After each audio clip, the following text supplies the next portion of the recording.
Paul Palmer Fernandez. I've been since, with Tropical since the beginning.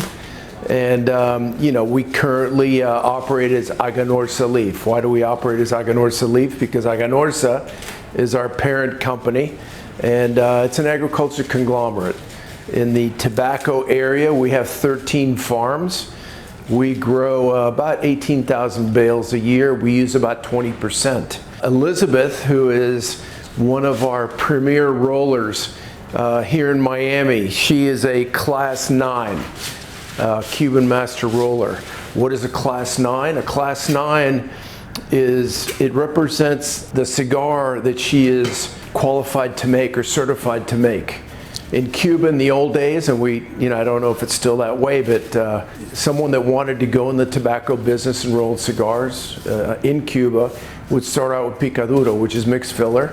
They would do that for years, an apprenticeship, and then they would go to a Corona, which is a 5 1/4 by 42. That's Class 1.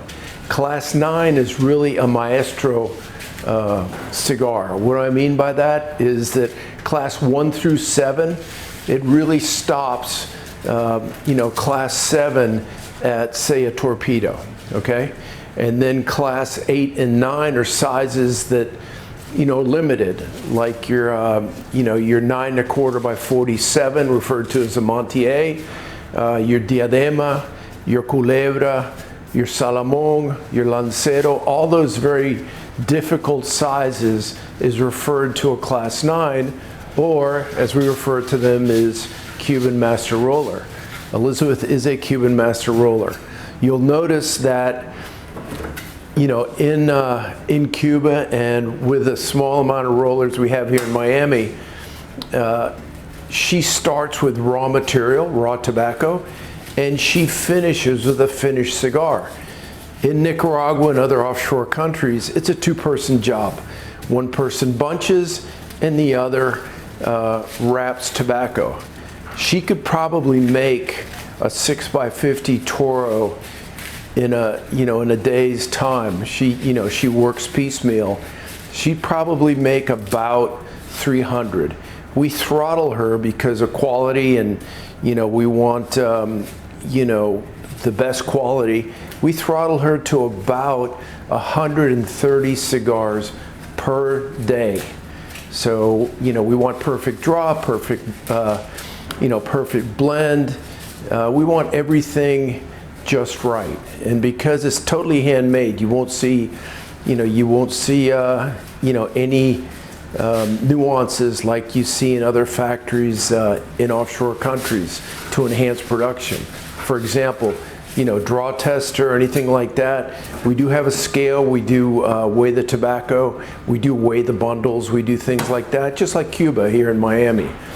But it's kind of a lost art because there are a lot of ex-Cuban rollers here in Miami, but most of them are working in other industries because they make more money.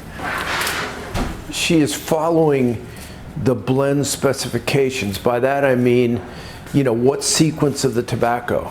Usually a cigar has 5 different components, for a 6x52 Toro, for example. And we use 2 binders on everything because we're convinced and really knew early on that the binders really what drives the flavor. So we use 2 binders, and then the raw material has to be placed in the cigar in a certain sequence to make sure that we end up with the blend that we want. We're using tobacco as far as binder and filler that is about 4 to 5 years old as far as aging. In Nicaragua, our premiums are all triple capped, and with everything Elizabeth does here is triple capped. And the way you can tell a triple cap cigar, it's not a direct head, so it's not a straight cigar as far as the finish on the cigar head. It has 3 seams where it starts, it ends. And it was originally designed to be easier on your lips and also to take your fingernail and just take the cap or the gorra off the cigar. And you smoke the cigar and you don't really need a cutter. So I just wanted to add that, and you know, again, everything we do in Nicaragua as far as premium cigars are all triple capped. We started that way and it will never change.